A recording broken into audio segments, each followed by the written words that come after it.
할렐루야. 오늘 25일 금요일 성탄절 아침입니다.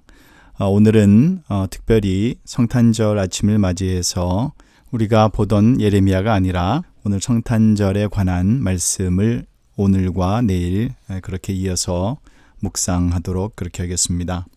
오늘 본문 말씀은 누가복음 2장 1절부터 14절까지의 말씀, 누가복음 2장 1절부터 14절까지의 말씀을 통해서 오늘 이 성탄절 아침에 우리에게 주시는 귀한 하나님의 말씀의 은혜를 함께 나누도록 하겠습니다. 우리가 잘 아는 대로 누가복음 2장은 예수님의 탄생의 기사가 기록되어져 있습니다.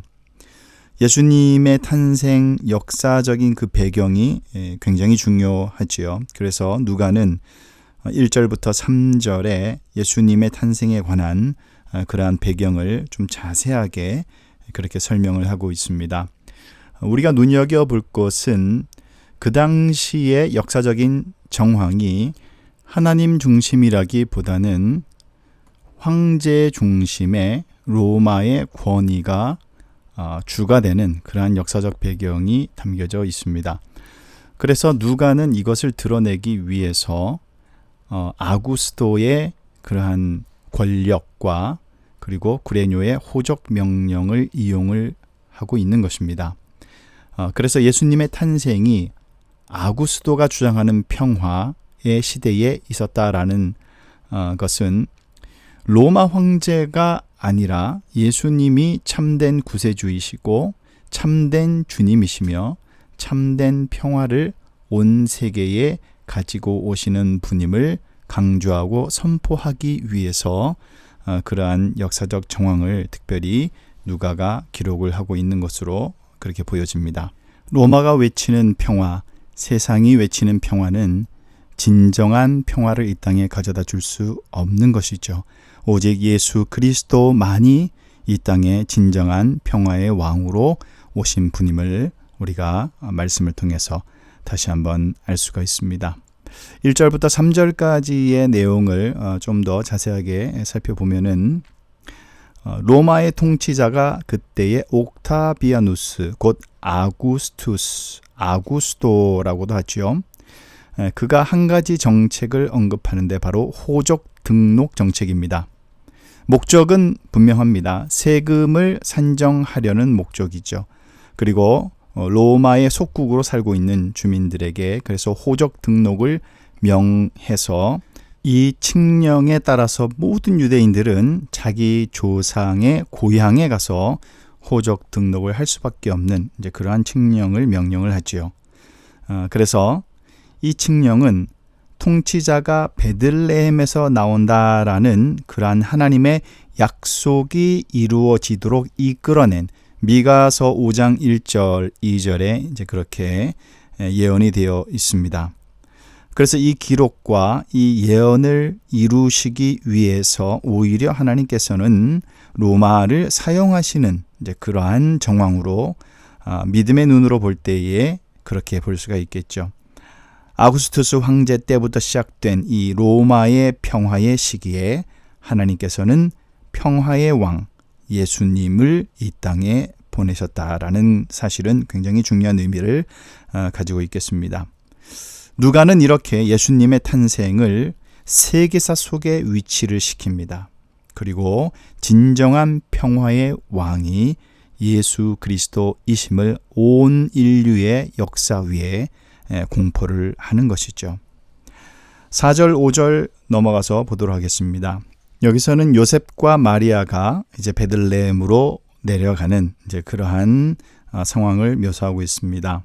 예수님의 부모죠. 육신의 부모인 요셉과 마리아에게 이제 관심을 집중을 시키고 있습니다. 마리아와 요셉은 나사렛에서부터 약 145km 정도 떨어진 베들레헴으로 여행을 시작을 합니다. 4절의 초점은 다윗의 자손에 맞추어져 있습니다. 베들레헴이 다윗의 동네이고 또 요셉이 다윗의 자손이라는 점을 언급하기 위해서죠. 이것은 태어날 아기가 하나님께서 이스라엘에게 주신 약속의 성취라는 것을 암시하고 있습니다. 6절, 7절 이제 예수님의 탄생의 이야기가 시작이 됩니다. 지금까지 이제 누가는 좀 자세하게 설명을 하고 비교적 자세한 인포메이션을 우리에게 주고 있지만 예수님의 탄생에 대해서는 좀 비교적 단순하게 기록을 하고 있죠. 누가는 여기에서 왜 요셉과 마리아가 마구간에 있게 되었는지 그러한 자세한 설명은 하지 않고 있습니다. 그리고 아기가 태어난 사건도 아주 짤막하게 그렇게 언급을 하죠. 두 사람이 머물 장소를 열심히 찾았다라는 그러한 구체적인 설명도 없죠. 단지 해산할 날이 다가왔다고 그렇게 말할 뿐입니다. 마리아는 마구간에서 아이를 낳지요. 그리고 아이를 강보에 싸서 비어있던 구유에 눕혔다 했습니다. 7절에 여관에 방이 없었다라고 이제 그렇게 기록을 하는데 두 사람이 마구간에 머무를 수밖에 없었다고 말하고 있습니다. 여기서 여관이라는 말을 우리가 살펴보면 공식적인 여관이 아니라 이곳은 밤에 많은 사람이 머무르는 그러한 공중 숙소, 쉘터 정도 되겠죠. 네, 그런 것을 가리키는 것으로 보여집니다. 누가복음 22장에 가면은요, 22장 11절에 가면은 이 단어가, 이 여관이라는 단어가 어떻게 쓰이냐면은 집 안에 있는 객실을 그렇게 가리킵니다. 집 안에 있는 객실을 여관이다 또 그렇게 가리키고, 또 다른 면에서 이 선한 사마리아인의 비유에서는 이제 주막이라는 말이 나오죠. 이 단어는 이제 누가복음 10장에 가면 나오는데 이것은 이게 바로 여관입니다. 흔히 우리가 알고 있는 그런 여관을 가리킵니다. 그래서 당시의 여관은 두 가지 형태였다 그래요. 2층으로 된 경우는 1층이 가축의 우리이고 2층은 여행자들의 숙소로 이용이 되었습니다. 반대로 1층 단층인 경우에는 가축 우리가 함께 이렇게 붙어 있는 그런 형태였다고 합니다. 따라서 이 7절의 여관은 개인 집에 있는 응접실이나 공공 숙박시설을 가리키는 것으로 이제 그렇게 우리가 볼 수가 있겠죠. 그래서 이 공간에 사람들이 너무 많이 있어서 더 이상 들어갈 수가 없기 때문에 다른 장소를 찾아야 했다라고 그렇게 우리가 볼 수가 있겠습니다. 8절부터 이제 12절까지는 천사가 전해주는 기쁜 소식에 대한 기록이 되겠습니다. 좀 상반된 그러한 반응의 모습을 8절부터는 볼 수가 있겠죠. 1절부터 7절까지 역사적 배경과 예수님의 탄생의 기사가 있지만 그러나 사람들은 그것을 인지하지 못하고 또 기뻐하지도 못합니다. 그래서 8절부터는 이 하늘의 반응 그리고 하늘에서 천사가 선포해주는 그 소식을 듣는 사람들의 반응에 대해서 나타내고 있습니다. 한번 살펴보도록 하겠습니다. 오늘 이 본문의 분위기는 굉장한 기쁨으로 가득 차 있는 것으로 보여지죠. 예수님께서 태어나시자 하늘의 수많은 천사가 찬양으로 화답하는 모습입니다. 천사가 선포하는 내용은 하나님께서 약속하신 구원이 임했다라고 선포를 합니다. 천사가 주는 이 메시지는 아기의 가족에게만 전달되도록 의도된 것이 아니라 모든 사람을 대표하는 사람들에게 임하지요. 갑자기 나타난 천사들과 주의 영광 앞에서 이 목자들은 두려워 떱니다. 천사들은 목자들에게 먼저 두려워하지 말라라고 안심을 시키면서 그들이 전해야 하는 메시지를 선포합니다. 이 메시지의 특징은 좋은 소식이라는 특징을 가지고 있습니다. 천사가 이렇게 말합니다. 내가 기쁜 소식을 전하노라. 이것은 아기 예수의 탄생에 대한 소식이죠. 이 좋은 소식에 대해서 사람들은 커다란 기쁨으로 반응을 할 것입니다. 이렇게 누가복음에서는 구원은 기쁨이다 라는 것을 강조합니다. 구원은 곧 기쁨이다. 이 기쁨은 온 백성을 위한 것임을 또 가리키고 있습니다. 물론 1차적으로는 모든 이스라엘 자손을 가리키는 말이지만 누가복음 그리고 계속해서 이어지는 사도행전을 통해서 누가는 예수님의 오심이 단지 이스라엘 백성들뿐 아니라 모든 이방인들에게도 밀접한 연관이 있음을 말해주고 있죠. 그래서 이 구원이라는 것은 예수님의 탄생의 사건은 온 세상 모든 민족을 위한 것이다 라는 것을 선언하고 있는 것입니다. 그래서 이 소식은 모든 민족에게 기쁜 소식이 될 수가 있는 것입니다. 11절 말씀은 좀 독특한 표현이 이제 누가복음에 등장합니다. 예수님의 정체성에 관한 내용인데 세 가지로 설명이 됩니다. 첫 번째는 구주, 두 번째는 메시아, 그리고 세 번째는 주로 표현이 됩니다. 이 세 개의 칭호가 한꺼번에 나타나는 경우는 신약 성경에 좀 드뭅니다. 이 칭호는 구약 성경에는 그래도 좀 자주 나타나는 표현인데 예수님께서 이렇게 구주, 메시아, 주로 나타나는 이 내용은 예수님이야말로 당신의 백성을 해방시키시는 하나님이시며 하나님의 약속의 성취이시며 그리고 절대 주권을 지니신 왕이심을 나타내는 표현이 바로 구주, 메시아, 그리고 주, 이 세 가지 표현이 되겠습니다. 마지막 13절부터 14절까지의 말씀은 천사들의 찬송입니다. 누가는 수많은 천사가 나타나 찬송하는 그러한 굉장히 진귀한 광경을 소개하고 있습니다.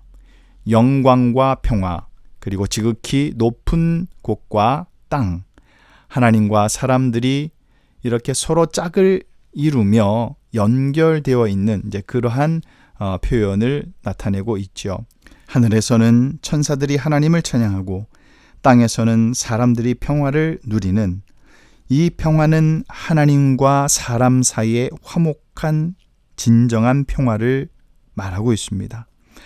하나님이 기뻐하시는 사람들은 이 마리아의 찬가 가운데 잘 묘사된 하나님을 두려워하는 사람들을 가리키고 있는데 하나님의 평화의 선물은 모든 인류가 아닌 하나님이 부르시기를 기뻐하신 이들에게 찾아올 것이다 말씀합니다.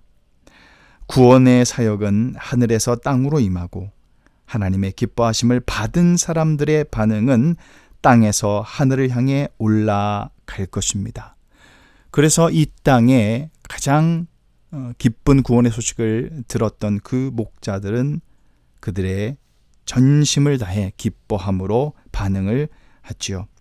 천사들은 하늘이 하나님의 구원의 사역이 이루어짐을 기뻐하면서 찬양을 하고 그리고 하나님이 예수 그리스도를 통해서 그 구원 사역을 당신의 백성들에게 베푸실 것임을 말하고 있습니다.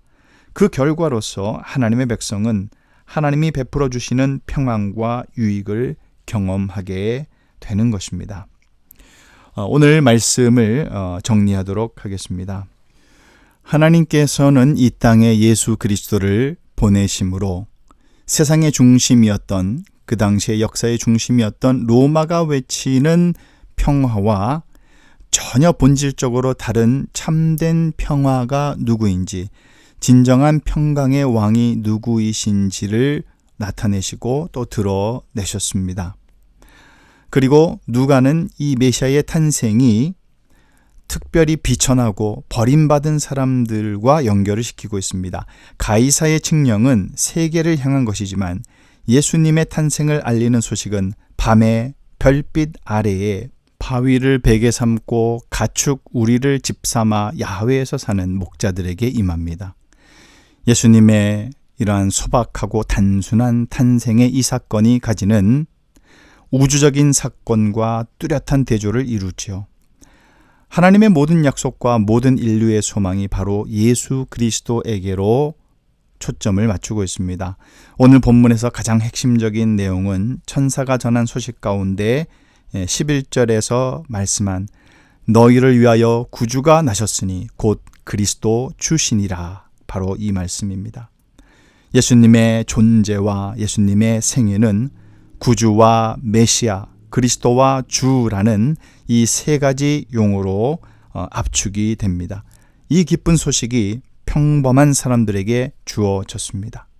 목자들은 천사들의 찬송에 훌륭하게 반응을 했습니다. 그들은 하늘의 기쁨에 동참을 했고, 그래서 예수님의 탄생의 이야기는 하나님의 약속들이 성취된 것과 하나님이 성육신하셔서 가장 낮은 자의 모습으로 오신 것을 축하하고 기뻐하는 그러한 모습으로 표현이 됩니다. 특별히 천사가 전해주는 이러한 기쁜 소식은 하나님이 이전에 어느 때보다 더 놀라운 방식으로 당신의 백성을 돌아보고 계심을 나타내고 있는 것이죠. 요한복음 3장 16절에서 말씀하시듯이 하나님은 세상을 사랑하시고 구원하시기 위해서 당신의 아들을 기꺼이 내어 주신 것입니다. 오늘 누가의 탄생의 이야기는 인류를 구원하기 위해 자신을 주시는 그러한 하나님의 신적인 능력과 하나님의 본질에 대한 것을 아주 명확하고 그리고 확실하게 선언하고 있다라고 우리가 볼 수 있겠습니다. 이 기쁜 은혜의 소식을 우리가 들었습니다. 오늘 기쁨으로 가득 찬 한날이 되기를 소망합니다. 온 인류를 위하여서 이 땅에 오신 예수 그리스도, 그분이 죄로 말미암아 죽었던 우리를 구원하시고 살리시고 하나님의 거룩한 백성으로 살게 하신 그 놀라운 구원의 섭리 속에서 오늘 하루도 기쁨과 평강으로, 특별히 하나님께서 우리에게 주시는 참 평강의 삶을 이루어 가는 그러한 저와 여러분 되시기를 예수님의 이름으로 축원합니다.